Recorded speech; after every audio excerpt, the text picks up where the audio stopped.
وننزل من القرآن ما هو شفاء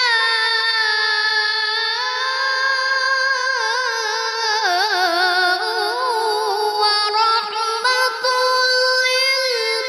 للمؤمنين ولا يزيد الظالمين إلا خسارا.